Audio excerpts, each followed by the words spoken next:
All right, ladies and gentlemen, we are live back with another episode of the American Bowhunter, the official podcast of PSE. I'm your host, Zach Plasica, and today we got Mr.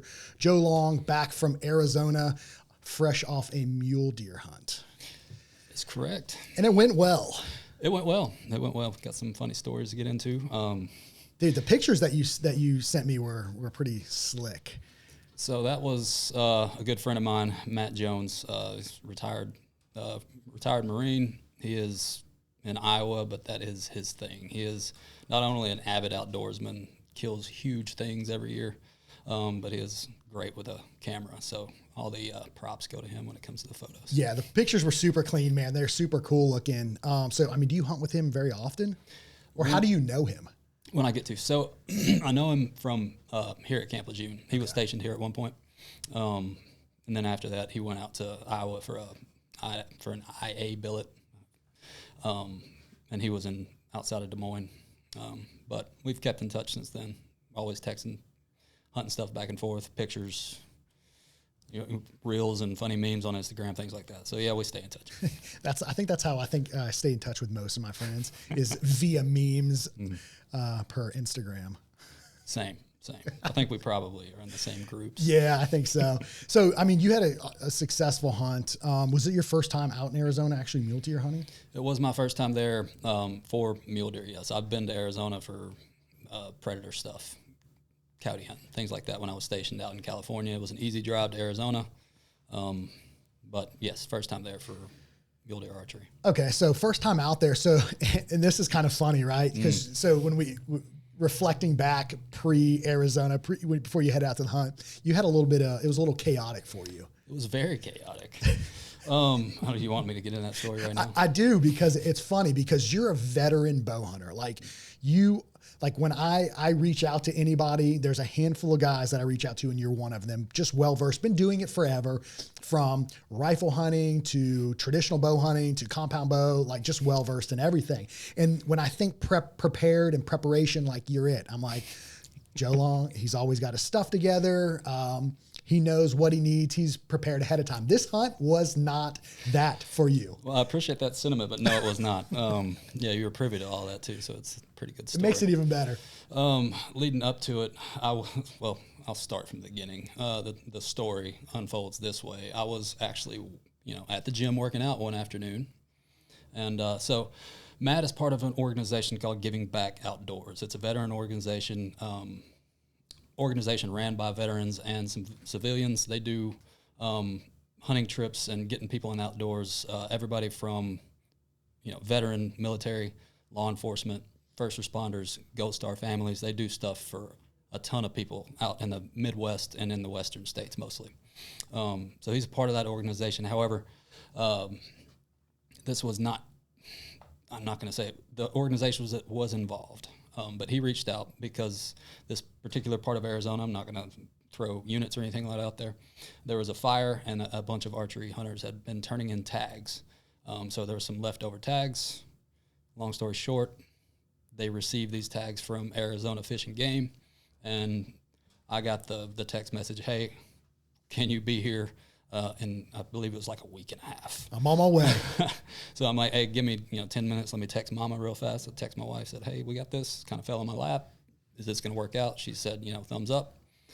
And then the story went on from there. So I had about 7 days, maybe 8 days to prepare to do this.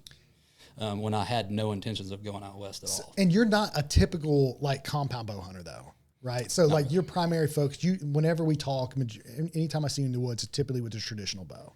So you were a little unprepared when it came to the compound side of things. That I was. My compound had been hanging on a bow rack in my garage since last October.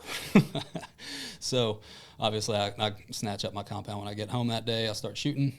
Everything's okay. Still, dropping arrows in there where they're supposed to be out, 60, 70, 80 yards. And that's the thing with a compound. You stick with your shot process. Usually your bow is going to do that. It's just going to happen for you. But I want to say day 2 of me prepping, me shooting, making sure things are going how they're supposed to be. Meanwhile, I'm, booking flights, trying to pack stuff, get things prepared before I leave. I was out in the yard shooting on that second day of preparation, and I started getting some left and rights on my tune. I'm like, what is going on with this? I look up, and my serving on the string up next to the top cam was coming unraveled. And I'm like, well, that could be an issue. So obviously, I text you a picture. I'm like, we got a problem. And then you said, hey, come in tomorrow. We'll try to figure this out. So, and yeah, and that's the thing. Like right whenever you were getting ready is like peak everything, right? Mm-hmm. Everybody is getting ready at the same time. So like getting strings in was out of the question. I mean, we did the math here together in the shop, like get the strings in, this and that. What we didn't account for, you could have made it happen. I have no doubt in that. But actually getting the strings shot in settled because that's a thing with compounds and with string material would have been an issue. So I could have been totally tuned shooting bullet holes here in coastal North Carolina, arrows hitting where they're supposed to be, and then as soon as I get out there in the dry heat, things could have went haywire if I wouldn't have gotten the bow settled. So obviously the string thing was out of the question. Right. So ended up new bow, the works, had a little bit of arrow trouble right out of the gate because you're a big individual, right? So like you're 6'4". On a good day, 6'5". But yeah, so a giant. So you've got a 31-inch wing or draw length, and you were shooting a 340. Yes. So everybody out there, there's probably people right now shaking their heads like, no, he wasn't. Yes, I was. He was. I can assure you. Science, I promise. We got into the shop whenever I was tuning the arrow to that bow with my older bow, and JR here in the shop is like, he literally said, this should not be happening, but it was shooting bullet holes, and that arrow was shooting perfect out of that other bow. Different cams. Yep. Because that arrow did not shoot perfect out of the new bow. It did until it didn't for a second. So you ended up going from a 340 all the way down to a 250 spine, right? Where I should be. Where you should be, realistically. Which was funny, right? Because whenever you come in, I don't, like, Joe knows. Like, I just ask what you need from me, and then I work around you and help you out. Same thing with the guys too. They're like, Joe knows this works for him. And we were talking, because I had to text JR. I'm like, dude, he's shooting his 340 out of this bow, and this thing is giving crazy tear. And then I call Cody at Easton. I'm like, Cody, listen, what are you seeing out of this? Where does he need to be? He's like, dude, he needs to be on a 250 all day. So you went to the Easton 5.0, 250 spine. I think we cut it at 30 inches. It was at 29 and a half. 29 and a half inches. And you ran the standard insert with the collar. Nothing crazy. And that thing was shooting lights out. Lights out and like a freight train. And you know what's funny too is, when we talk about the arrow side of things, you are every year you put down good animal, like mature animals every year whenever we talk. And it's funny to talk to you about it because you are not concerned about your arrows. You're concerned about your arrows as in they should shoot and fly as they correctly. But I was like, what is it? Do you have a FOC weight or goal? Do you have an overall weight goal? You're like, nope. Nope. That's not something I dive in too much into when it comes to compound arrows. I'll get a little bit more into the weeds when it comes to traditional stuff because that arrow is only going 170, 180 feet per second. Right. I want a little bit more oomph. In the most cases, I'm shooting a whitetail. This case, it was a mule deer. If I'm going elk hunting, I'm going to bump up that weight a little bit and get a whole different arrow tuned differently, a little bit more weight, and go that route with something like that. But to get through a whitetail, especially in coastal Carolina or in North Carolina on the East Coast, you don't need anything crazy. The arrow that I was shooting, the old arrow that we were talking about just now, I think it was barely 430 grains. Which is crazy. 420 maybe. Right, yeah. So when you talk to some people, I mean, there's a lot of opinions on that. And clearly you had no issue whatsoever when it came to, putting this mule deer down at 71 yards. Yes, there's another story with that one, but so which we'll get into. Which it's just funny. We preface this hunt, veteran bow hunter, always prepared. Things happen. It didn't work out initially. It was very stressful, but we were able to get you up and running, get things like they should be. But I just thought it was interesting. Your thoughts on arrows, are just. Some people just really dive down that rabbit hole and really. I had a guy in here the other day. He's like, let's weigh every single component. I was like, man, how much shooting do you do? He's like, I'm a brand new archer. I'm like, man, we don't need to do this. We don't need to go down this rabbit hole. You're going to spend a lot of money on things you don't need to. You just need to learn to shoot the bow and learn the fundamentals and the foundation in your shot process before we worry about that. And with that, you're going to be chasing a tune. Yes. You'll be constantly chasing a tune because these new bows, they throw an arrow so fast. Technology has came so far.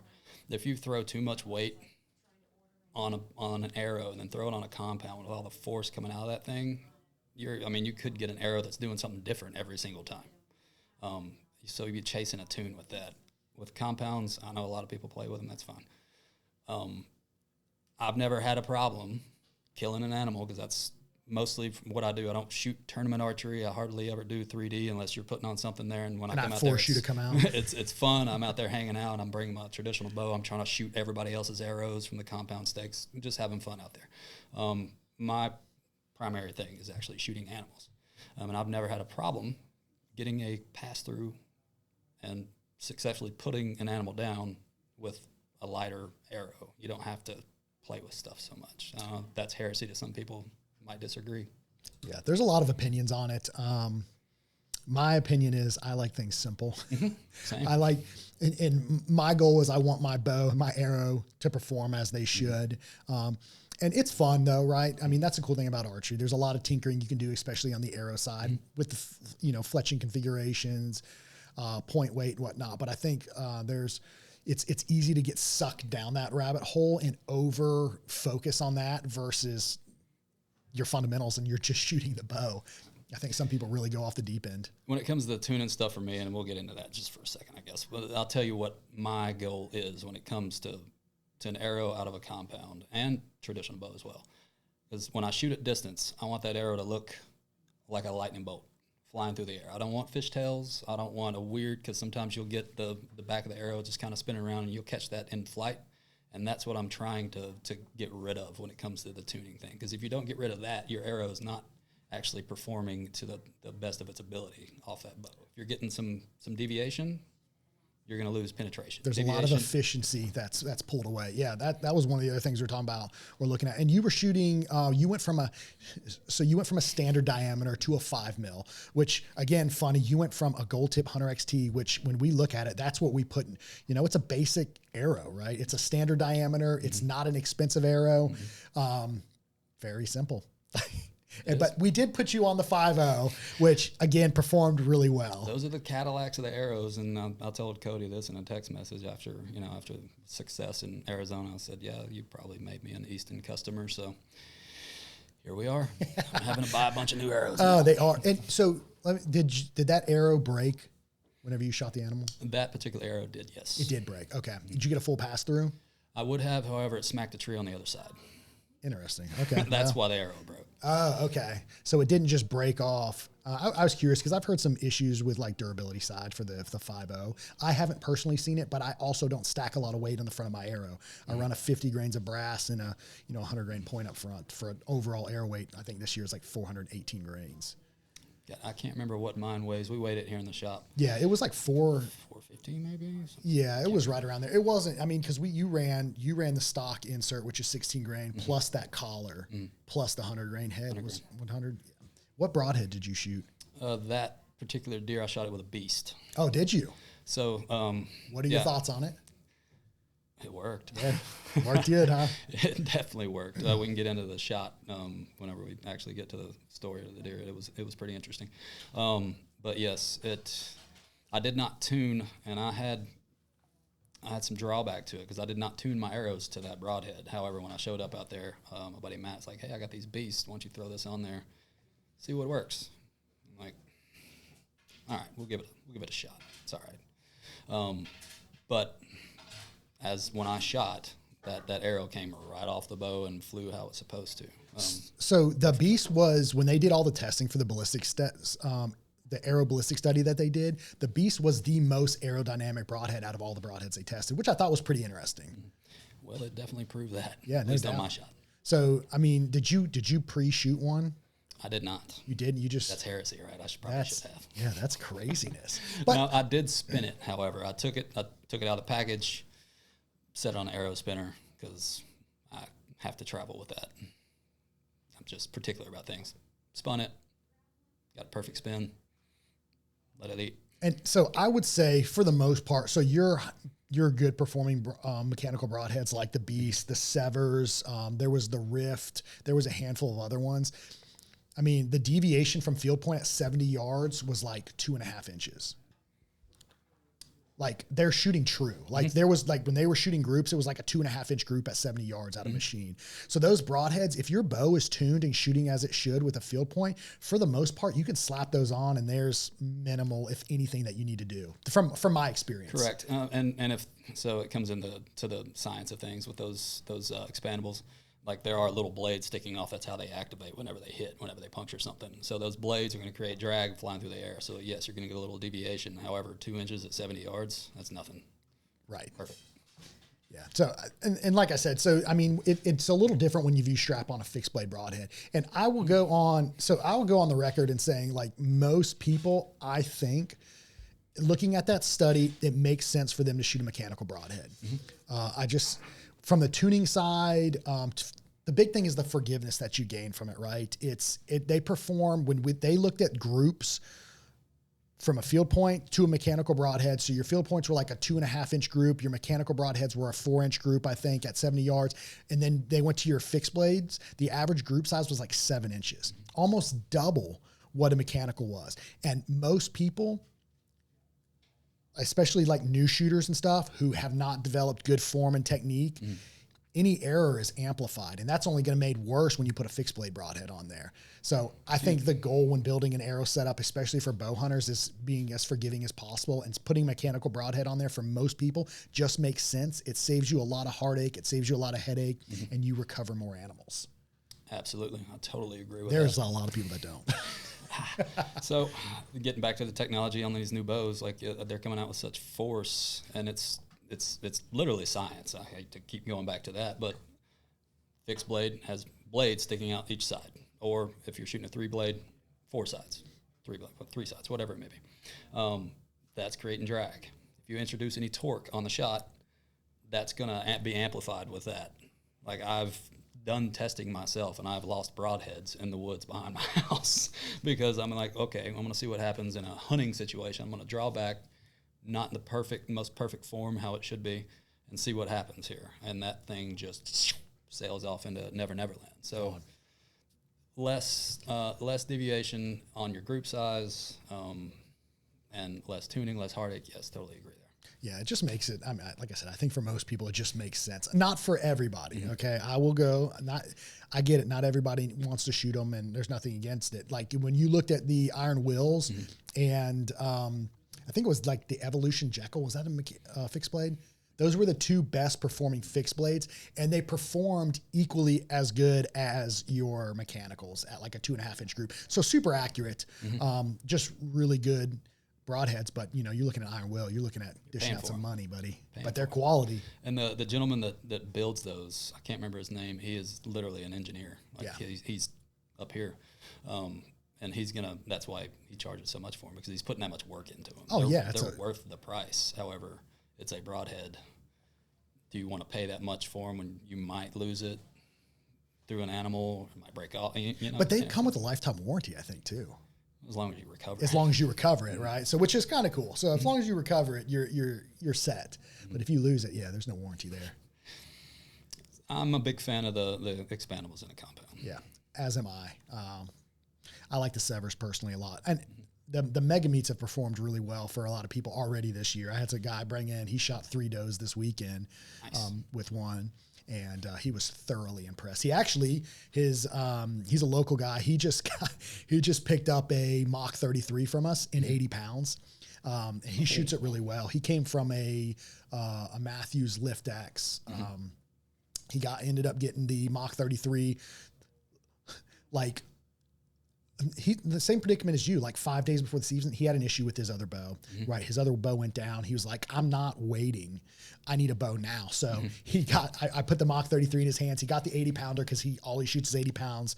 And he was super impressed with it. It was obviously super easy for us to tune with those Easy 220 shim system. But he put mega meats on there, and he shot, I think it was 3 does this weekend. His name's Luke. Shout out to Luke. He's an awesome dude. But I think I met him when I was in here after the trip when I was checking the tune on the bow because it got bounced around. And he's an interesting character, but he's a through and through hunter, man. That's all he does. But he had really good luck with those mega meets, and he was showing me the holes. And he had a marginal. It wasn't a great shot. He admitted it, and he was like, "Man, I just you get that feeling when you have a bad shot." He's like, "But that mega meet, man, no issues. I was able to trail blood the entire way. It was like quarter mile or so, I believe. And he was showing me the blood trail. There was consistent blood all the way, and he found her still. So mega beats have performed really, really well for us. Hopefully next week I get to shoot a few does with the mega meat myself. Dude, so I saw some really good deer opening weekend. Really? So for me, man, like I was stoked. So like Saturday I was covered up in deer, and I was on a different property, and I was just kind of watching, just observed and seeing what was out there because I don't have any cameras or anything. And then I went back to a different property on Sunday afternoon, and this is way off topic. Sorry to make this about myself. But No, I love hunting stories. Let's do this. But man, I had, I'm hunting with the Mach 33 this year, which I know we talked about. For you, ATA length's not a big deal. You shoot a 62-inch bow or whatever else it is, but it's a little bit longer bow than I typically hunt with. But I got set up in a tree, and I had been glassing this field a month prior, and I had a group of good bucks out there. One in particular that was a really good shooter buck, and they had disappeared. I haven't seen them. And I'm like, man, I'm going to go set up in there and on this field edge, and the wind's kind of doing a weird thing, but it's kind of in my favor, but it's like, I'm like right in that sweet spot to where it's good for him. I'm walking that line, right? Kind of floating that tightrope. You gotta give him a little bit. You have to give him a little bit. And I did. And man, this dude came out, and I was like, that's a good deer. That's a shooter. And I drew back on this deer, and I put my scope on him. I couldn't see. I was like, it was too dark in the woods. So, he lived to see another day. I'm excited to get back out there though. You got him that time, you should get another shot at him. Yeah, I think so, man. I felt good about it. And like I said, it was a good deer. One of the better deers I've seen on that property. So, is he still in velvet? No. Oh, so they dropped. So a lot of times around here, this year the season started a week later than it did a couple of years before, and you were able to, like, some guys could get a velvet deer. That's a goal of mine around here. So I was kind of wondering if that deer was in velvet. No, sir. I've got a couple of this weekend I didn't have any decent bucks around me, really. There was a little basket 8 and a spike that would never go away, but he was still in velvet. The basket 8 was still in velvet, but then I'm hearing stories, people shooting deer that are not in velvet. So I'm just kind of wondering. Yeah, I'm curious too. I have heard that as well. So back to Arizona, man. So you had never been out there before. So what was your approach? Like I said, you're going out there. It's a completely different terrain than where we are here in East Coast, right? It was rocky. You would think. No? So mule deer are, they're seasonal. Whitetails, they're the same way. It's just they live in the woods, especially around here. Right. You would think Arizona, high country, there's not going to be a lot of veg around. It's going to be in the rocks. However, their summer patterns for these particular deer, they were not down lower in the rocky areas. There was vegetation, thick aspen forest up high, and that's where I shot mine. Ah, okay. So with that, I mean, what was your approach? I mean, did you do a bunch of pre-scouting, like e-scouting and stuff prior to, based off where you were going, or were you kind of like, hey, I'm with some guys that are familiar with the area, I'm going to kind of, take what they have to say and utilize it? We did some e-scouting via the apps, Onyx, things like that. However, there's only so much you can do. Right. Knowing Matt, that's one of the guys I enjoy hunting with. We have the same mentality when it comes to it. Like, we're going out there, we're on a mission, we're going to go accomplish this thing. We're going to find the animals. If we don't know where they're at, when we get there, we're going to eventually find them, and that's what happened. But yes, we did a little e-scouting, and we got, possibly there are going to be some deer here. We checked those areas, like, not so much. Like, in that portion of Arizona, there are some guzzlers, some drinkers that the Fish and Game put out. And those were down low in the more arid areas. There was water in them, no deer sign around them. So, like, well, crap. Change the plan here. We're gonna have to find the deer. So that's kind of what happened. So what are you looking for as far as deer season that early in the season? Is it just, are you looking for based off tracks? Is that the main focus? So out there, it was semi-open, semi-not. You could use your glass, but you're up in the aspens and stuff, and you didn't really have the opportunity to see far. So what we're looking for sign. And I kind of went back a little bit on my East Coast tactics a little bit, because there were some draws or saddles, there are things like that, some different differentiation in terrain, and we would check those areas. And that's one thing that helped when we were there, is most of the deer that we did see, they were coming back to bed in that thick stuff in the morning and getting up to leave the thick stuff in the evening, and we mostly saw those deer in the saddles. So whenever you're on a hunt like that, I'm assuming you're going to maximize your time out there, right? So you're out all day. Mostly, yes. We'd go back to eat lunch, but even then it was very quick. When is the majority of the movement that you saw? That time of year, during the coolest parts of the day, morning, evening, kind of like around here. So, when you talk to people around here, I'm only hunting the afternoons, early season, right? So for like whitetail hunting and stuff. So is that a little bit different out there for that style, because you have the ability to be a little further off in glass? Like you're hunting, is it typical to hunt mornings? Yes. The preferred tactic when it comes to mule deer, because I've hunted mule deer before, just not in that particular area or state.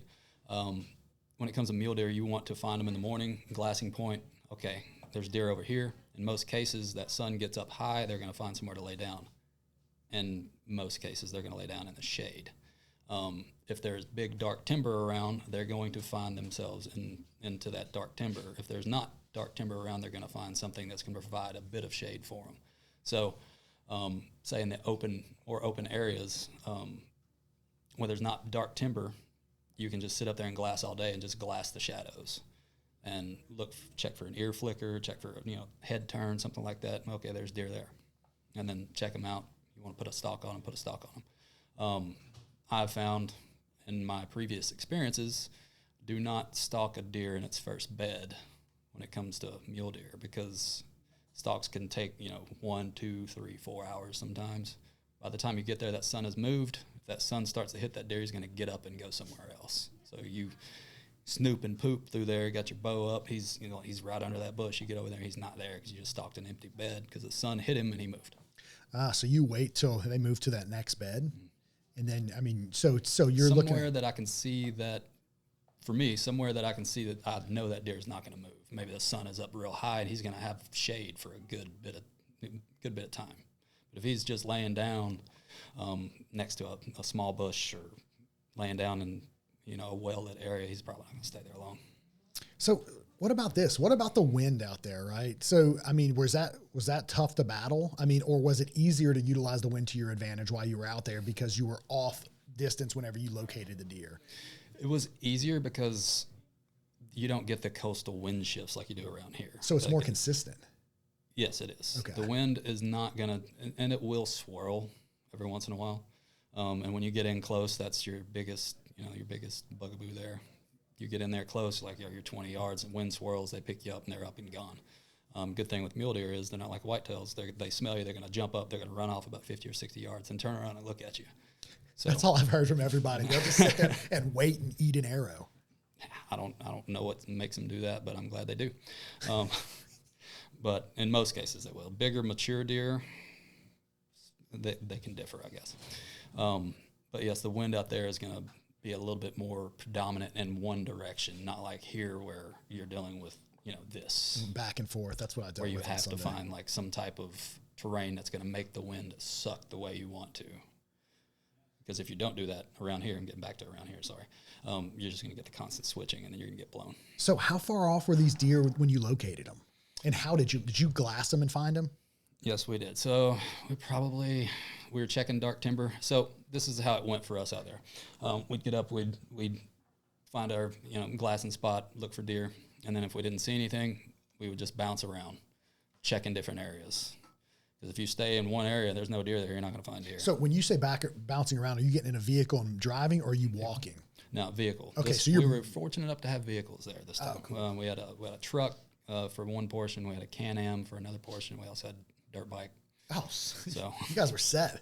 yeah, we got pretty mobile, and we had a lot of area to check as well. So interesting. So you guys located these deer. You were how far off of them whenever you? when we actually located them, it was in dark timber, and we were just doing what hunters do. We're just checking things and, you know, sneaking around, slipping around, looking in where we think deer would be. So we were about probably 200 yards off. Okay. See them moving through the timber. And so they were actively moving, or they were bedded? No, they were actively moving. So, and you just followed, were you able to watch them go bed? No, we didn't give them that chance. Ah, okay. So they were actively moving through the timber, feeding, kind of just meandering around. So what was the goal with that? If they're on the move, like how did you guys, I mean, what was the tactic that you used to get up on them? Just using the dark timber to our advantage. So the terrain out there is not like here in Eastern North Carolina where every step's going to be like crunch, crunch, Yeah. crunch, crunch. Yeah, it can be a little noisy, but if you stay low, stay silent, move slowly, you're not going to just run at a herd of deer, because there was 5 total together. That's a lot of eyeballs. Yeah. Just slowly move in, because we just kind of paralleled them for a little bit. And then once they got to a point where they're about to get in some thick stuff, we started moving towards them. And that's when they ended up getting a little bit nervous. But so did you, whenever you guys were moving in on them, did you guys move as a group or as a unit together, or did you have somebody that was still off glassing and spotting them? no, we were together. We were about 15 yards apart. Okay. And there's not many people in the world that I would actually trust to do that with. He's one of them. Because, like I said, he's killed a bunch of stuff. So, right. So whenever they were moving, so I mean, were they moving into the wind? Like, how were they utilizing the wind to their advantage? They were moving into the wind, their nose into the wind. So we were paralleling. They couldn't catch us at that point. When we started moving towards them, we knew that at one point we couldn't get in front of them, because then they would have got us. Right. So we were paralleling, trying to get up there to where we can get a shot, but not get busted at the same time. So did you have a goal? Like with mule deer, obviously you're not going to, I mean, for the most part, you're not like with whitetail, you're usually waiting for them. They're usually within 30 yards. Mm-hmm. Do you have like, hey, once we get in within this distance, we need to take the shot now? Is there like that point where you're like, hey, once we make it within 50 yards, you know, we can take a shot? I mean, how do you look at it? What's the furthest distance you'll take on a mule deer? Some people might shake their head at this. I've heard, I mean, anywhere like 80 to 100 yards. In open terrain, right. Yes. I would totally do that. At one point during that hunt, it was a 98-yard shot, quartering away, but didn't want to take that because he had already gotten a little bit spooky. And if you think about it, you know, the deer spooked is going to move eventually. And I don't want to smack a deer in the ham. Quartering away at 98. Not worth it.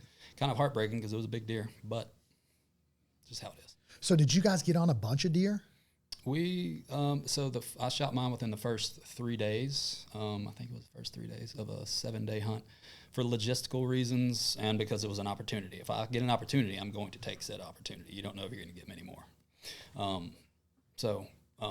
Logistical, because I flew out there on a plane. I would have to get the meat frozen, taken care of, and in a cooler so I can fly back. I can't really do that the day before. If I was shot on day 6 of a 7-day hunt, it would have been logistically impossible for me to get everything back. So that's that logistical portion of it. But like I said, opportunity, I'm going to take it. So you guys got in, you guys were paralleling this, and then you started to, I want to say, move in closer to them, almost cut them off. At what point did you know that it was the right opportunity to take the shot? Like, they were just kind of just slowly moseying along, feeding. I mean, when did you know that at 71 yards, like, hey, this is my opportunity? I think I've said before on here that animals, deer especially, have like this sixth sense, if you will. And plus there were 5 of them, so that's, 10 eyeballs. When we got within, I believe it was 60 or 70, they started to get a little bit weird. They noticed that we were there, but they were in some thick aspens. They were when I say thick, not like thick here. There were some vegetation. There were big trees, small trees. There's still shot windows to take shots in, which is what I had to do. But they started to get a little weird. They started poking their heads up, looking at us like, what are these 2 yoo-hoos over here doing? Oh, so they knew you guys were in the vicinity. At the point where I was about to take the shot, yes. Okay. They started to get a little nervous, and it was kind of like a now or never type thing. Now or not this time. Right. So did you, I mean, with that, I mean, in that episode, did you range the deer yourself? No, I didn't have to. Okay. Because I had Matt there with me. He was right off my left side. Oh, and he was giving you your yardage? He was giving me yardage, yes. Yeah, that's legit. That's the way to do it. A two-man team just seems like the move. You got to be able to trust the guy that's there with you. Right. And he's done it plenty of times. I mean, he has killed way bigger animals than I have. I'm talking about, like, he shoots at least 150 to 170 inch deer in Iowa every year. Not to mention stuff that he does out west. Like, he is a tried and true killer. And so I enjoy running around with folks like that because I know I can trust them and make decisions that aren't going to screw me. And if he does, you know, it's not that big of a deal. It's just an animal. Right. But it's still fun to be out there and have somebody that you trust like that. Yeah. So when you took the shot, were you standing? I was. Okay. Yeah. So I mean, and I'm trying to picture this, right? Because you've got these animals, they know you're there. Mm-hmm. And here, that would not happen, nope. Right? They're gone. Like, they get any kind of inclination that you're different around. Animals. They're really curious. Like, you know how it is around here. They're like, you step in the wrong area, 50 yards next to a whitetail, gone. That's not the case with those. That's interesting. So I mean, so they know you're there. So I mean, I'm assuming. So whenever you guys got into position, he give you your yardage, you dial your sight.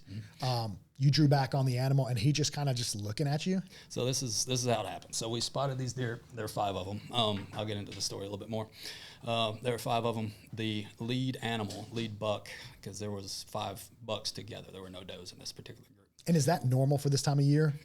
Most of the time they're bachelored up. If you do see bucks and does together, most of the time it's the younger bucks. Got it.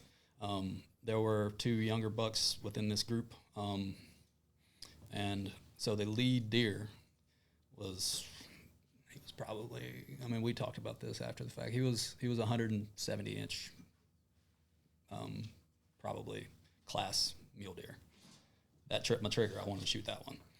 So that was the lead deer. We start moving in, doing our thing. We get within 60 or so. They start to get a little bit weird. The herd kind of dispersed a little bit, bounced off. We took a couple more steps forward. And so Matt's off to my left. I'm wearing aspens, so I've got trees everywhere. I'm trying to pick my shot angles here. And he ranges a deer at 65, and I'm looking at a deer's back at about 65 yards. So I'm like, I'm dial my sight. Dial my sight at 65. As I draw, he says 70, and I'm drawing on the lead deer. Like I said before, the lead deer is a 170-inch class deer. That's the one I'm after. So I draw on the deer. As I'm drawing, he says 70. I'm like, shit, I'm at 65. Shoot, I'm at 65. I'm like, well, I'm going to hold high. So I hold high put the pin right around the spine area in the vitals. He said 70. Let the arrow go. I can still see it right now. The arrow just flying through the air perfectly. Right through the window, because there's aspens all around. I'm shooting through a window here. Arrow just falls, drops in, smack. Yes. Shot was a little high. Like, the deer falls because I hit it in the spine. We'll get into what happened with that in the broadhead in a second. So the deer falls. I'm like, fist pump real fast. And I look to my left, and I see 170 inches of antler running the other way. I'm like, oh, no. Oh, no. What? Because that was the lead deer. Apparently, in the hustle and bustle of things, the deer had switched. The lead deer had bounced off to the left. That's why Matt ranged it differently at 70. It's like 70. He was assuming I was on that deer. I didn't have a shot window on that deer because, like I said, we were in aspens. I didn't have a window. I couldn't even see that deer at that point. All I saw was the back. And when I get zoned in on a target, like, I had perfect vitals through aspens. Like, I knew the arrow. I checked everything above, because when you shoot an arrow that far, you get the arc. Like, I checked for veg up, right, veg down. There was no veg right in front of the vitals. Like, that's perfect. It's going to drop right in there. And that's what happened. However, it was not the 170-inch deer that I was trying to shoot. So, yeah, that's that. Oh, my gosh. So you were high on that animal, just a little bit. Were you impressed with the broadhead? I was. So this is the broadhead portion of the story. The shot went off, watched the arrow fall where it was supposed to, and when it hit that spine, Not to get too gruesome on here, it happens. Like I've spined deer before. It's unfortunate. You got to put a follow-up on them. The deer did not suffer. Like it did not run off. I recovered it. Everything happened just fine. But when that broadhead smacked the spine, usually you got some talking in there. Usually you won't get the full penetration because the spine is literally the hardest part aside from the shoulder joint or the back ham joint on a deer is the hardest part of the deer's body. Right. That arrow went straight through. I saw fleshings stick into the tree that was behind him. And when that broadhead smacked that spine, it sounded like a 22 going off, like a 22 rifle just smack. And then deer fell instantly. Wow. So it got full penetration. I'm shooting, 31 inches. 70 pounds. 70 pounds, 29.5-inch arrow, full penetration through one of the hardest parts of that is impressive. Body. And buried into the tree? Buried into the tree, yeah. Wow. So obviously deer rolled around for a second. I put a follow-up on him. Well, close the distance, put a follow-up on him. Deer expired. Yeah.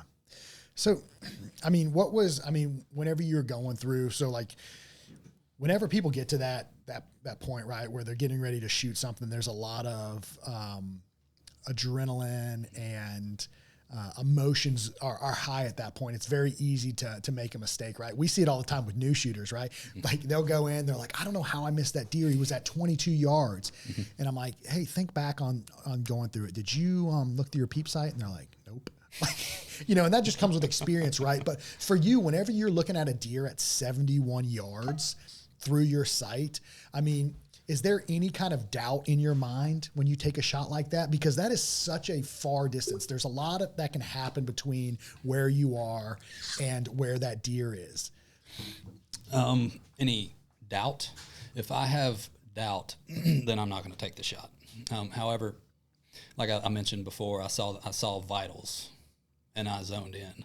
Like at that point in time, that the deer off to my left that I should have shot and didn't have a window on, he didn't exist.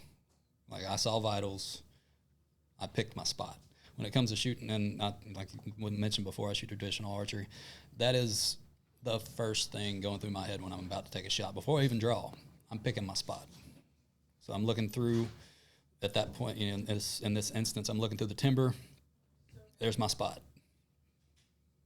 That's where the arrow is going to go. So, if there's doubt, I wouldn't have taken the shot.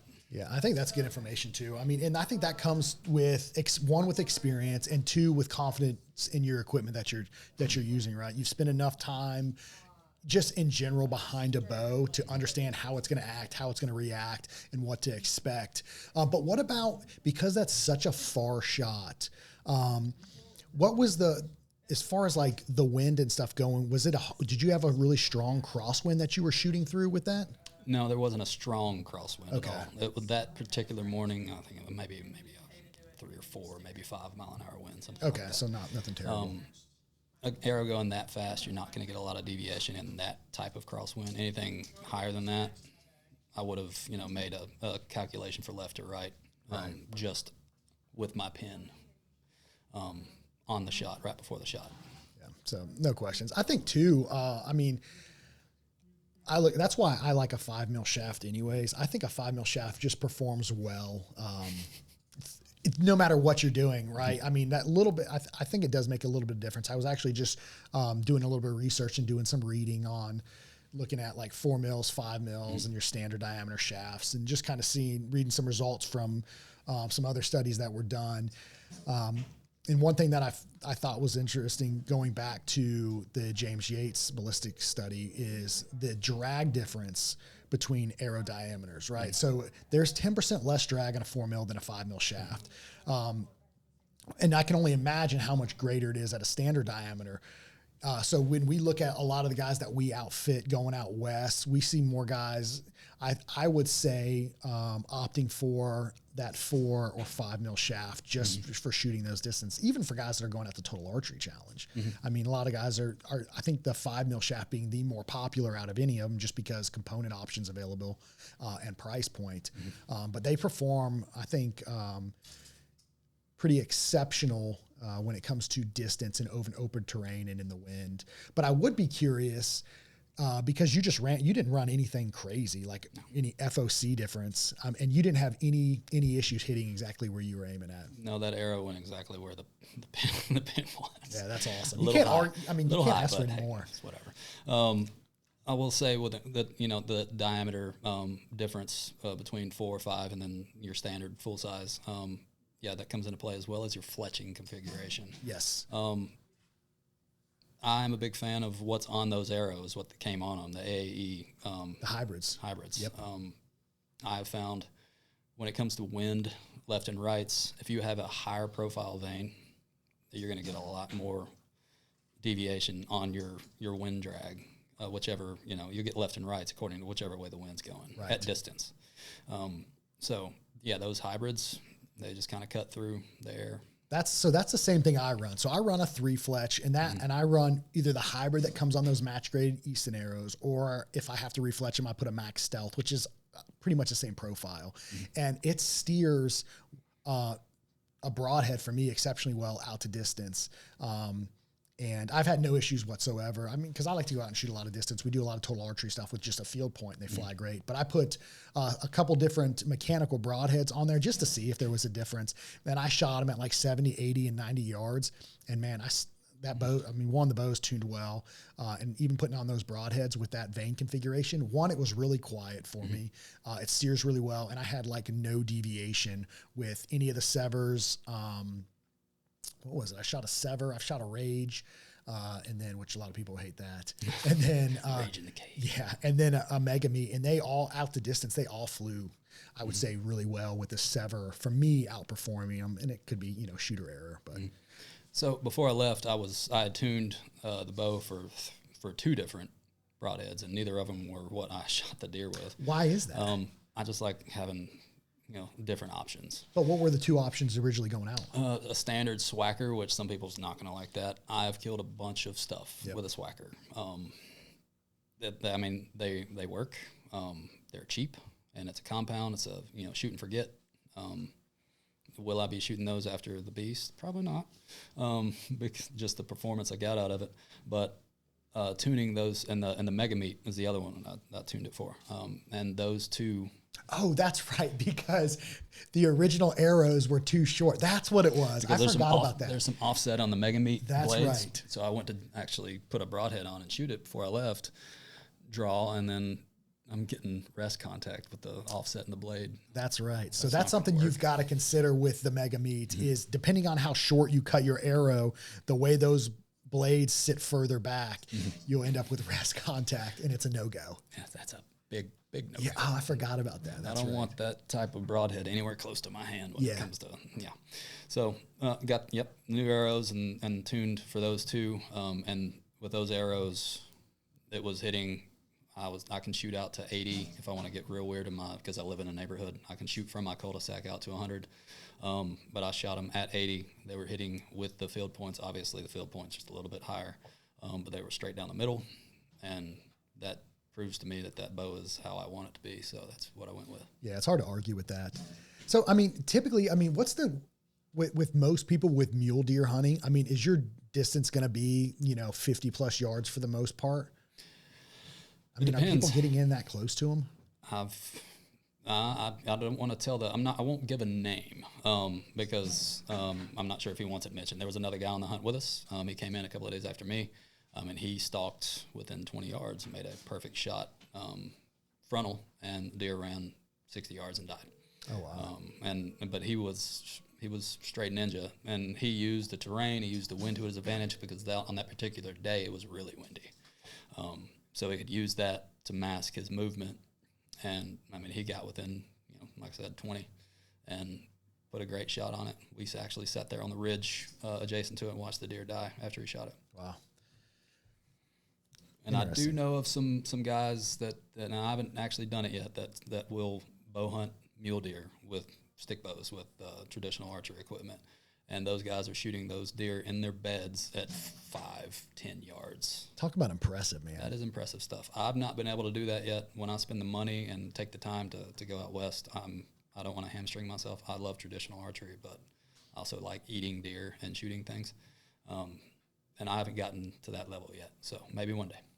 So I mean, after you guys have shot these deer, I mean, was your pack out very far, or were you guys close to? Mine wasn't very far at all. The other one was a little bit farther. We just strapped some frame packs on, quartered everything up out there, and then made it happen. Well, I forgot to ask, what was the temperature like at this time of year? Is it hot? So it was extremely hot in the valleys, up high, during the day. I think the first 2 days it was in the 80s or 90s. In the valleys, it was around 110, 100-ish, dry heat. But then we got a decent little cold snap, and it got down in the 60s during the day, and it was gorgeous. It was like a gorgeous fall day in the middle of Arizona. Huh. Dude, I'm all about that. Dude, hunting in the heat is a bummer. Yeah, it's rough. It's rough. Because dry heat, I would rather have dry heat than what we have here. Well, you guys also out there, did you run into any rattlesnakes? I didn't see not one snake. Really? Oh, dude. See, that's like my thing, Plenty of coyotes, lots of other wildlife. Yeah, but no snakes this time. Dude, that sounds like an awesome hunt, man. I would love to go out. It's interesting how different a mule deer is than a East Coast whitetail deer, just how they perform, or how they interact, and how like they're so skittish here. And then you can watch guys, hunt out there, and they're drawing back. That deer's just sitting there staring at them. They'll let an arrow go, and that thing will just eat it. Yep. There's plenty of guys who've punched their mule deer tags on deer that they spooked out of their bed, and then that deer just stops and kind of looks at them broadside. Yeah. It's literally perfect. Well, thanks, fella. Let me get my range, and then.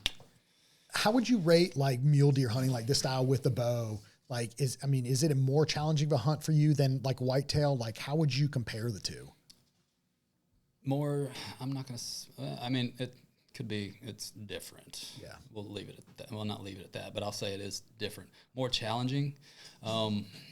So this is me. I like the idea because you're actively pursuing something. I love that. That's the great part of it. That's my goal. If I can ever get out and go out west, that's what I want to do. I want to actively spot and stalk and hunt versus just, when I have time hunting the East Coast or Kentucky or whatnot. I mean, because to me, when I think bow hunter, that's what I think. I think most people do, right? Actively pursuing game. Correct. And that was the fun part about it. We were constantly moving, constantly putting our eyes on new territory, new areas. Saw a bunch of great deer, way bigger than the one that I shot. It just so happens. That's how it goes. That's how it goes. I shot the wrong deer. I shot a good specimen. I was going to say, it looked like a really good deer. Anywhere else in the West, well, minus a few other places, that would have been, somebody would, that would have been a trophy, if you want to call it that. That would have been a good deer to shoot.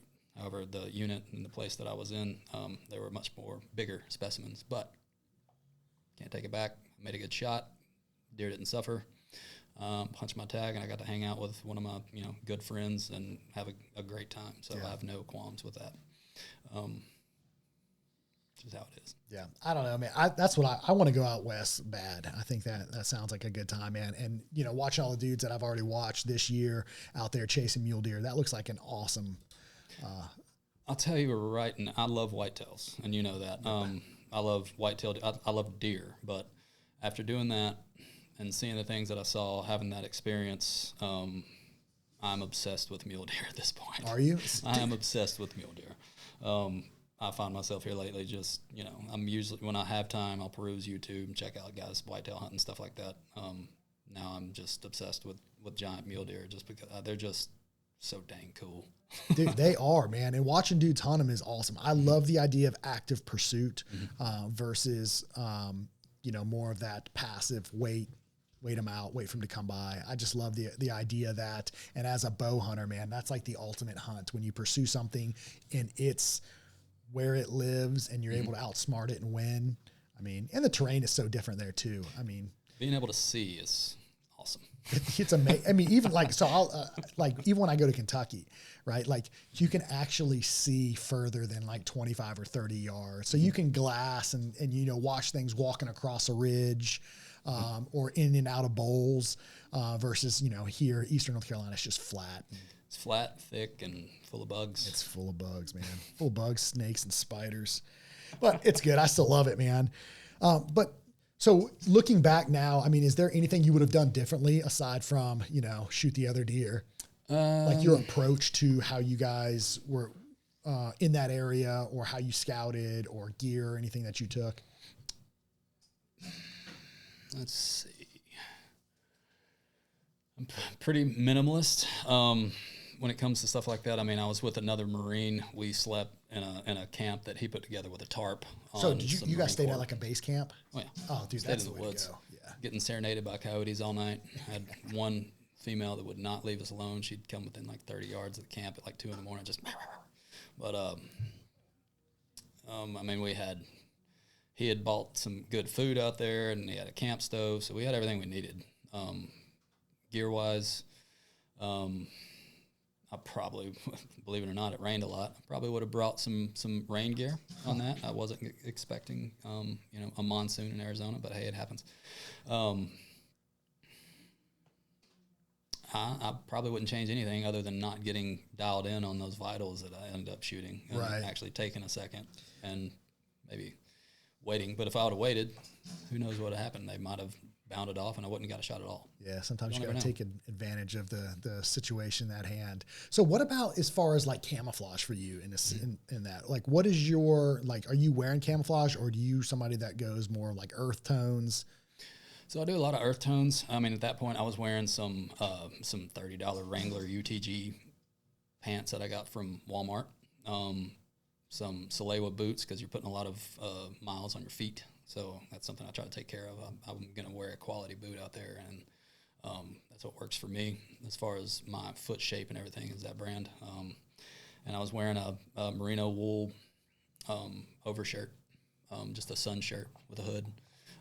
That particular shirt I was wearing was I think it was like the chocolate chip camo or something like that. Yeah. But mostly like earth tones for me. Around here, I don't go using expensive camo. There's no point. You're just going to sweat through it anyway and get torn apart by briars. But I mean, more power to the guys that need that stuff. If I was to go in a colder part of the year, I would have taken better gear, and that's when I lean on an actual clothing system for warmth, because if you're out there, you don't want to be uncomfortable, because your hunt's just going to end. Dude, so that's one thing I learned the hard way. As soon as your feet get cold, you can't recover. Mm-hmm. So, I mean, I learned that the hard way. Good socks and boots that fit correctly. So one thing I didn't know is proper boot fitment. So I had been wearing boots and shoes my whole life, all too small. And I went to Fleet Feet and actually got measured. Mm-hmm. I was like a full size and a half off, and there was no room for air to circulate. So my feet would just get cold. And once I figured out how to properly buy and fit boots, it changed the game for me. I didn't have to wear a heavy duty boot, even just a good sock and a proper fitment. My feet stayed warm way longer, way better. I mean, it comes into play here, even on stuff like that. When you're, like you saddle hunt, or if you don't, you're on an aluminum stand. Aluminum, when it's cold, will absorb cold and then throw it into your feet when you're standing on it. If you don't have a proper fitting boot, good sock, your feet are going to be freezing, you're going to be fidgeting, and then it's just downhill from there. You know what I found worked pretty well too, like whenever it was real cold in Kentucky and snowing on us, is they're called Arctic shields, I think, that go over your boot. They actually work pretty good too. So something I do whenever it's really cold and windy is, especially around here, or like if I'm hunting somewhere else on the East Coast where I know it's going to rain, I keep my rain gear in my pack, whether it's raining or not. I will take out my rain gear pants and then pull them up around to my my knees, because I saddle hunt most of the time. So I'll pull them up to my knees, and that's covering from my knees down to my feet. Oh, that's cutting and the that's wind. Cutting the wind, and it's trapping heat. And I've found that I can actually sit a little bit farther. That's a little bit longer. Yeah, that's pretty smart. I didn't even think about that. That's good. That's simple too. And it's always on you. And you can just, if it's too cold and you don't have the correct warming layers, you can just throw your rain gear on. As long as it's not too loud. You go to draw and you get from your rain gear, then that's a problem. But rain gear will actually trap heat. So if you don't have anything else, put it on there. Yeah, that's a good idea, man. Because that's one thing that I struggled with. And I did find those Arctic shields, and they worked well, especially when I took out my son. Mm-hmm. He had them on. And then I got him some little electric hand warmers, too. Oh, nice. Those are perfect. They worked really good. The charge via USB. The problem is when they die. Yeah. You're relying on them. Yeah, so is the best time to go, like mule deer hunting, is it early season? So the season, it's not like out west and different, like states are different from what we deal with here on the East Coast. Here, our season comes into play. Archery season starts in September. This year, September 13th, I believe, and it runs all the way through January 1st. A lot of western states, including the one that I was in, you get a season in August. Season ends. I think there's like a 2 or 3 week break. Then you get an early rifle. That lasts for maybe 2 weeks, I think, something like that. I don't know totally, so don't hold me. This is not like set knowledge. 2 or 3 weeks for that early rifle, and then later on, I believe in November, is a late rifle, and then it's done. Oh, okay. And different states have different seasons, but a lot of the western states, I believe Colorado, their archery mule deer comes in August as well. It's interesting how different it is than like here.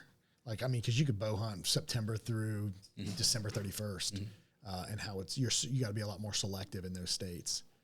You do. So you know what else I just heard too, or just read, is that I know you're a big fan of crossbows. That I won't even let my son shoot one.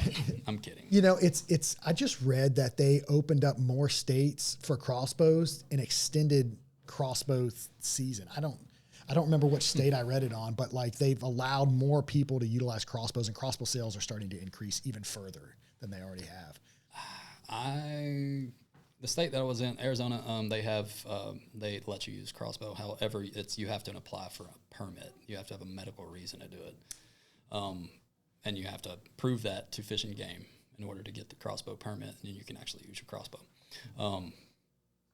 I don't use one. That's fine.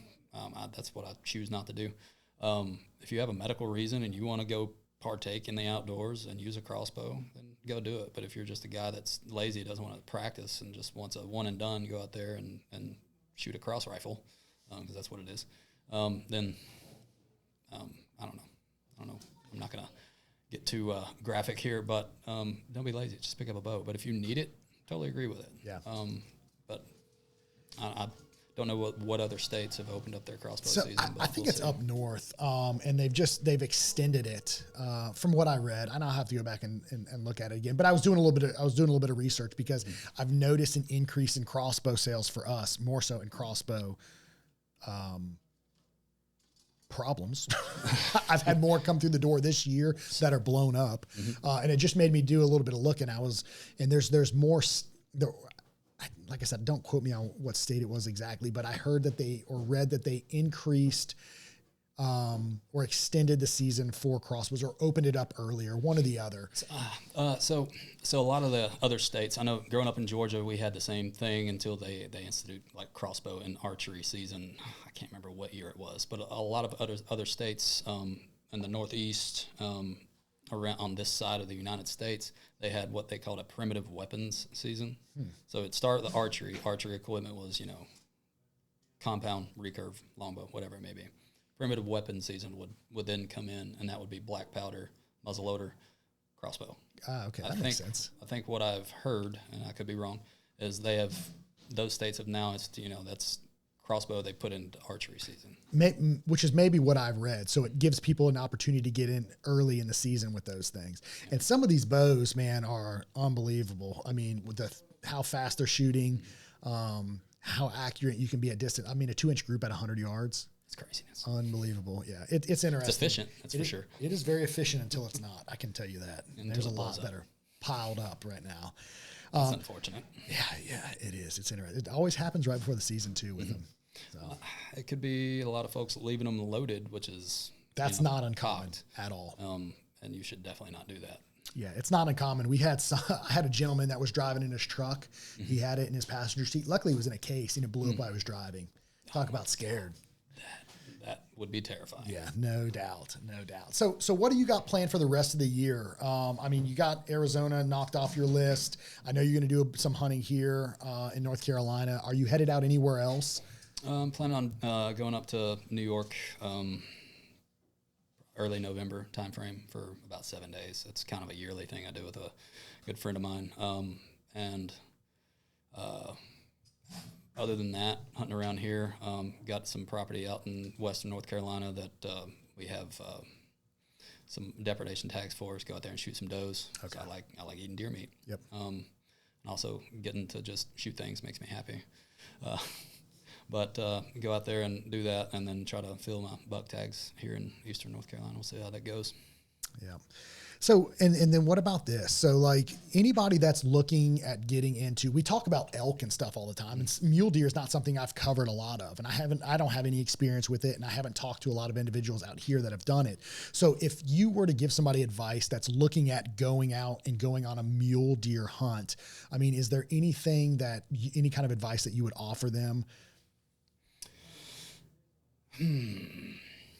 Just do it. You want to do it, go. Like you only live once. Like if you want to do it, make it happen. Don't make excuses. I know how it is. I still have a career. Coming up on retirement pretty close. Hopefully I can make, more trips yearly. We'll see how that goes. But take the time and go do it, and do the proper research. A lot of Western states don't have over-the-counter tags anymore for a good reason, because hunting has kind of exploded over the past 10 years or so. And being a non-resident going out to a state, you need to stack some preference points. So if that's something you want to do, make it happen. So you need to start now, essentially. Is there anywhere that you can go? It's like over-the-counter mule deer, like any states that you know of?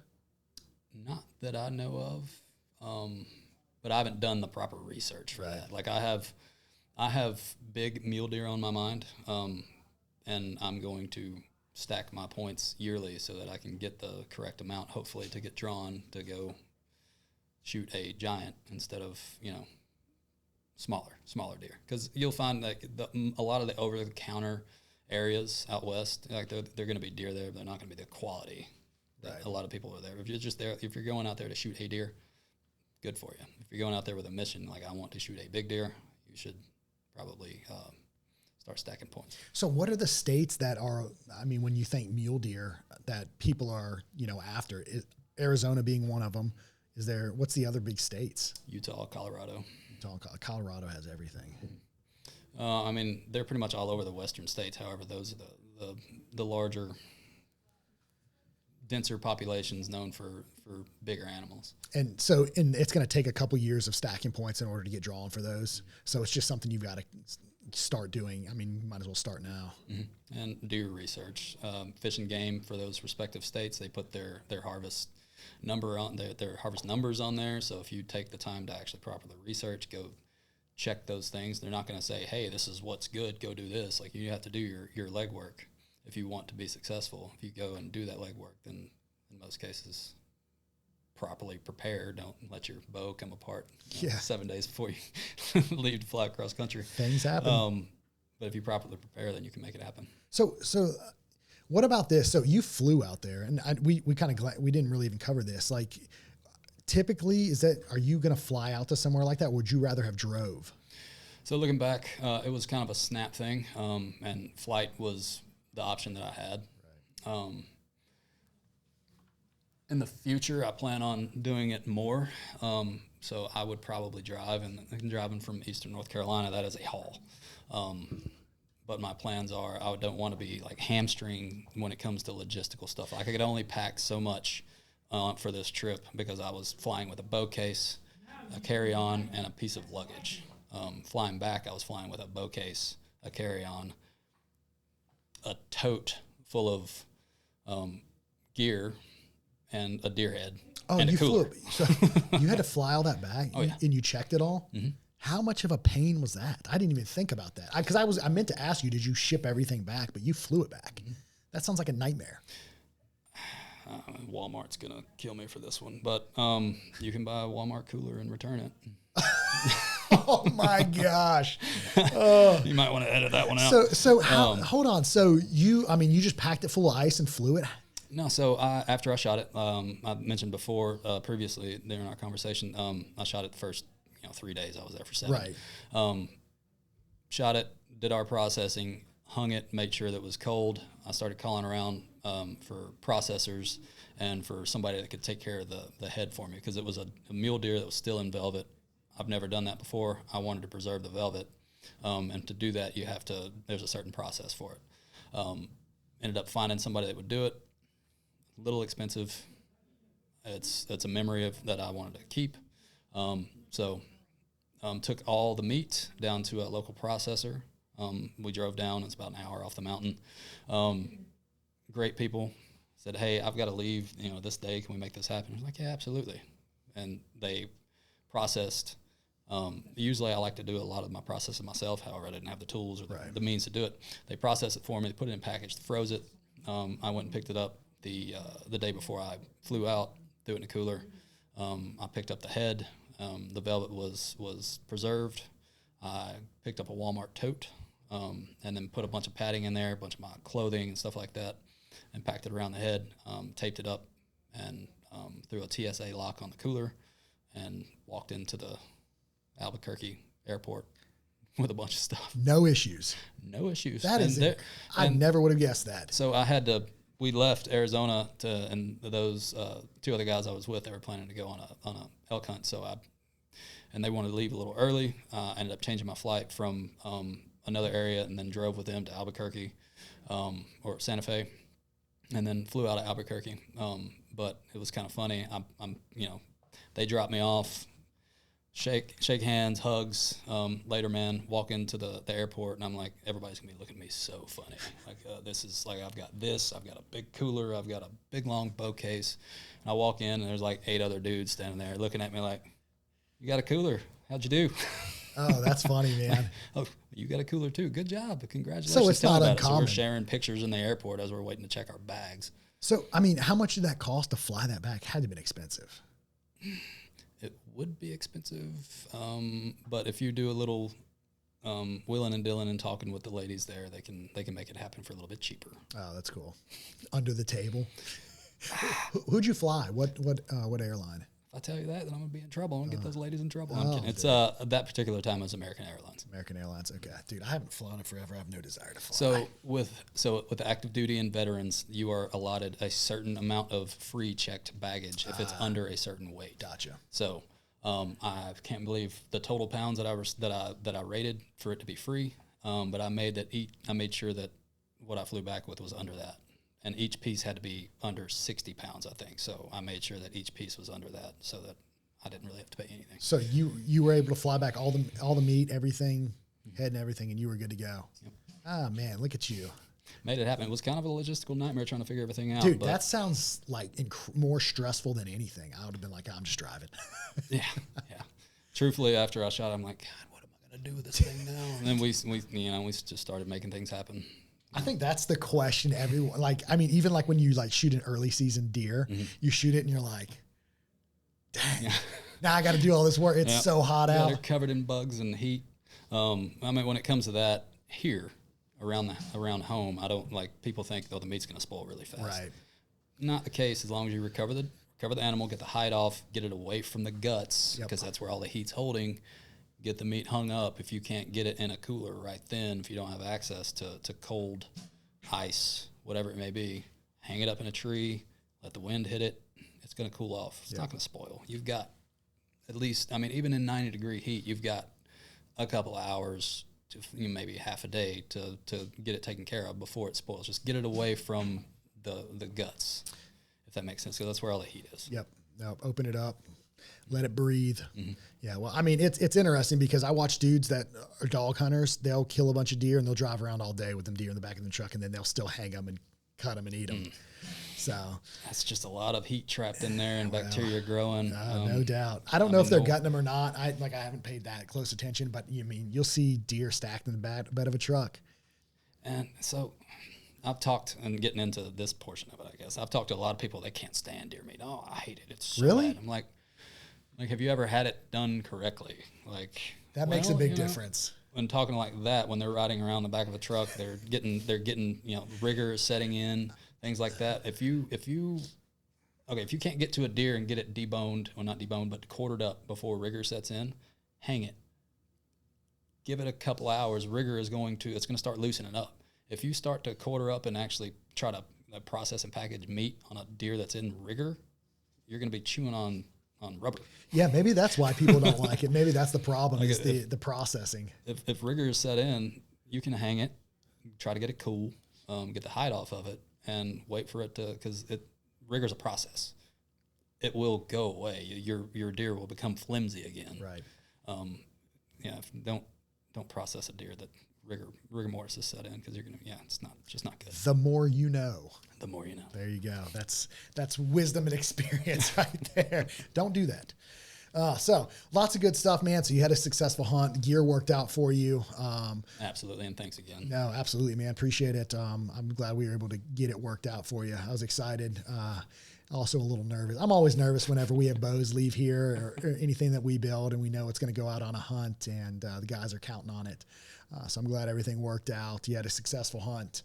I'm excited to hear, about New York, as always, with you, and see what else you got for the rest of the year. I'm assuming majority of it here is going to be with the stick bow. Yeah, I've since opening day was this past Saturday, and I didn't hunt until the afternoon, but I walked out in the garage. I looked up at that beautiful compound that's already gotten bloody this year. I'm like, looked over at my recurve. I'm like, come on, let's go. Yep, no question. I mean, I don't expect anything else. It's just, I don't know, it's just fun to me. Plus, everything is so thick around here. I had deer around me within the first hour that I was in the tree, and I could have killed them 10 times over. What time did you get out there? 4. Okay, so a little bit, yeah. That's about the same. I got out there right at 4 and got set up, and then I had deer coming in probably right around, I want to say closer to like 5, and they'd come in and kind of hang out, and then I had one that just wouldn't leave. Sometimes they just don't. If you're hunting feed, they're just gonna lay down in it. Yeah, no, I mean, this is completely off topic. So it's where I was hunting. It was in between bedding and in a field, and they would just come and just mosey along, hang right out. And because the oaks should be dropping right now. You get your pin oaks, your red oaks, and your white oaks should start dropping in the next couple of weeks. Sounded like it was raining out there. That's what they were meandering around just looking for. Hanging out, eating them up. Like candy. Yeah, just all over. I did, in the other spot I went to, I was, the last time we talked, we were talking about persimmon trees. And I did go out and find a feed tree, a persimmon tree. And lo and behold, that's where I saw that buck come through. Acorns can fall. Usually the early acorns crop around here will fall about the same time the persimmons do. And you will see deer hoard to persimmon trees. It's like candy to those things. Yeah, well, I'm looking forward to it because I'm like, man, I cannot screw this up. This is a good deer we got out here. Hopefully, he makes it through and no one else gets a hold of him. We'll see. You'll get him. You'll see. Faith in you. That's it. Well, sir, I appreciate you coming in as always, giving all of your wisdom and ton of advice. You're a wealth of knowledge, and you make me excited. Hopefully, I can get out west. Like I said, man, I'd love to do a mule deer hunt. It's great. It's fun. I love hunting around here, but truthfully, there's nothing like going out in that terrain. The things you get to see. It's amazing. Yeah, so. That's it. YOLO, go do it. That's it, man. I've got to. It's just running a shop. It's hard. It's a busy time of the year. Yeah. It's hard to get away, man. But hopefully I will at some point. And that, like I said, the bow hunting, I think most people dream of doing that active, proactive hunting, out on the move, stalking something, creating opportunity, and getting hopefully getting a shot off. Yeah. That's it, the dream. Well, Joe, as always, I appreciate it, man. Thanks so much for coming on and sharing your experience. And I look forward, like I said, the rest of the season. It's always good whenever I get to talk to you. Just tons of information. I know I'll have a lot of questions for you this year, as will a bunch of the other guys from the shop. Always willing to talk deer. Well, I love it, man. Thanks for having me. Of course. So that's it, guys. That's another episode of The American Bowhunter. As always, we appreciate you guys listening. Follow along. Drop some comments. Let us know your experience. If any of you guys are mule deer hunters, I know a handful of you guys are that follow the podcast. So give us some feedback. Drop some comments. And again, drop some topics, some things that you would like us to cover on the podcast. And as always, we appreciate you guys. Don't forget, it's September now. So new bows will be dropping before long. Keep an eye out. Follow PSE for the new bows that they're going to be dropping this year. There is some stellar products that I'm really excited for. So stay tuned. And again, thanks for watching, guys. We'll see you guys in the next episode.